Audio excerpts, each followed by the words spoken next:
آخری دنوں کی کچھ یہ بھی خبریں گردش کر رہی ہیں کہ ان کو اتفاق ہاسپٹل سے صرف اس لیے وہاں سے ڈسچارج کر دیا گیا کہ ان کے والد جو ہیں وہ تحریک انصاف کے رہنما ہیں اور سیاسی وابستگی کو، کیا اس میں کچھ صداقت ہے؟ جی بالکل سچ ہے یہ بات. یہ سب سے پہلے عباد جو میاں عباد صاحب کے بیٹے کو کراچی ہاسپٹل ایڈمٹ کیا گیا، اس کے بعد لاہور میں ڈاکٹر ہاسپٹل، اور اس کے بعد فاروق ہاسپٹل، اس کے بعد اتفاق ہاسپٹل. اور جیسے ہی اتفاق ہاسپٹل میں کچھ میڈیا کے دوست احباب گئے، انہوں نے ان کے جو پیغام کو، وہ ایک تو سہولت کاری کے لیے گئے کہ یار اس بچے کی جان بچ جائے، انہوں نے اپنا رول ادا کیا، لیکن وہ نیگیٹو اس وجہ سے گیا کہ جو ادھر کے اتفاق ہاسپٹل کے مالکان ہیں انہوں نے کہا جی آپ پی ٹی آئی سے بلونگ کرتے ہیں تو آپ فوری ادھر سے ہاسپٹل سے ڈسچارج ہوں، ہمیں تھریٹس ہیں اس وجہ سے کہ آپ کا بچہ صحیح ہو گیا، آپ ادھر سے چلے جائیں. اس کے بعد بدقسمتی سے 20 سے 25 لاکھ ادھر خرچہ بھی انہوں نے لیا. اس کے بعد بدقسمتی سے ہمارے بچے کو کسی ہاسپٹل نے ایڈمٹ نہیں کیا، جس کے سبب کیونکہ وہ وینٹیلیٹر پہ تھا. اس کے بعد یہ حادثہ ہوا جو یقیناً جس نے پوری انسانیت کے لیے ایک یہ ہمیشہ تاریخ یاد رکھے گی کہ کس طرح ایک بچہ بلکتا ہوا اپنے والد کو یاد کرتے ہوئے اس دنیا سے چل بسا.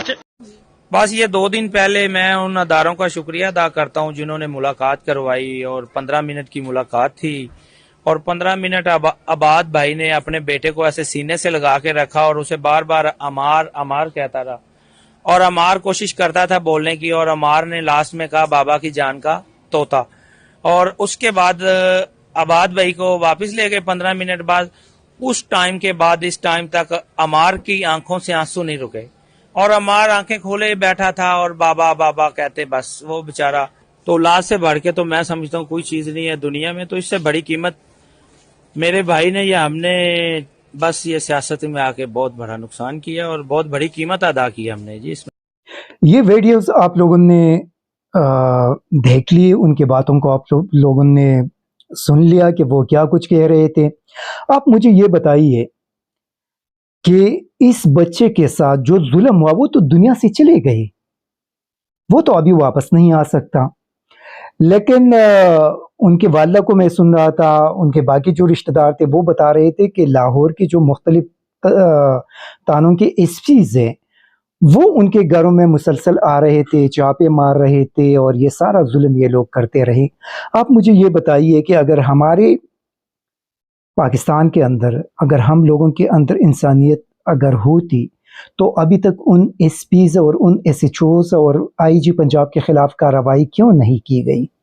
ابھی تک سپریم کورٹ آف پاکستان نے جو قاضی پائز عیسیٰ صاحب کے حوالے سے بہت زیادہ سوشل میڈیا پہ ڈسکشن اس وقت چل رہی ہے، اور ہمیں بتایا جا رہا ہے کہ یہ بہت بہترین قسم کا جج ہیں، لیکن ابھی تک قاضی پائز عیسیٰ صاحب نے اس بچے کا نوٹس نہیں لیا.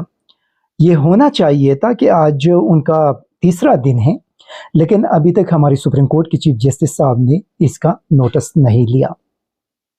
یہ ہونا چاہیے تھا کہ اس کا نوٹس لیتے، آئی جی پنجاب سے لے کر ان کی نیچے ایس پیز اور ایس ایچ او تک ان کو نشان عبرت بنا دیتے.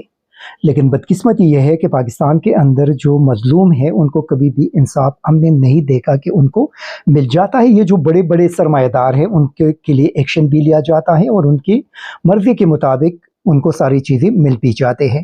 آپ مجھے یہ بتائیے کہ نواز شریف کس منہ سے پاکستانی عوام کے سامنے آئیں گے؟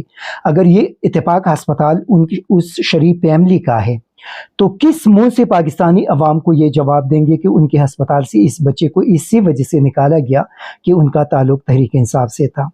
اور یہی بندہ پاکستانی قوم کے سامنے آ کر یہ کلیم کریں گے کہ میں پاکستانی قوم کا لیڈر ہوں. شرم کرنی چاہیے ایسے تمام لوگوں کو. جن جن لوگوں کا اس بچے کے اس دردناک موت میں کردار ہے ان سب کو شرم کرنی چاہیے.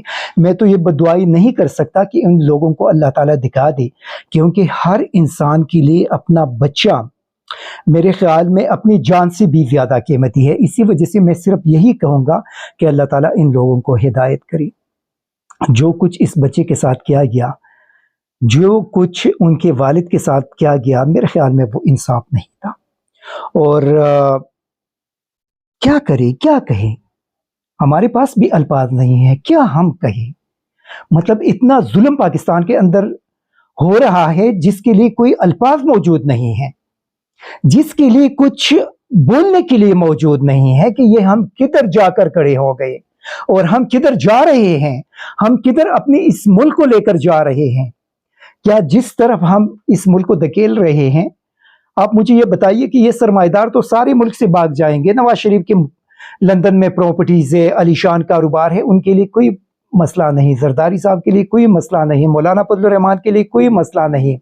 ایمل ولی کے لیے کوئی مسئلہ نہیں. ایم کیو ایم کے لیے کوئی مسئلہ نہیں. چودھری شجاعت کے لیے کوئی مسئلہ نہیں. مسئلہ اگر ہے تو ہمارے لیے ہے کہ ہمارا پاکستان سے باہر کچھ بھی نہیں ہے. ہمارا جینا مرنا اسی پاکستان کے اندر ہے. اور جن لوگوں نے پاکستان کو تباہ کر دیا، میں تو یہی کہوں گا کہ اللہ تعالیٰ ان لوگوں کو نیست و نابود کرے. یہی کہیں گے، کیونکہ جو ایک ہنستا بستا پاکستان تھا اور جس طریقے سے 17-18 مہینوں کے اندر اس ملک کو تباہ کر دیا، ان لوگوں نے اچھا نہیں کیا. اور یاد رکھے اللہ تعالیٰ ان ساری چیزوں کو دیکھ رہا ہے اور اللہ تعالیٰ کی لاٹھی بے آواز ہوتی ہے. اور یاد رکھے کہ یہ لوگ اللہ تعالیٰ کے عذاب سے کہیں بھی نہیں بچ سکیں گے. Thank you very much. ISTV Pakistan کو سبسکرائب کریں اور بیل آئیکن کو دبائیں مزید ویڈیو اور اپڈیٹس کے لیے.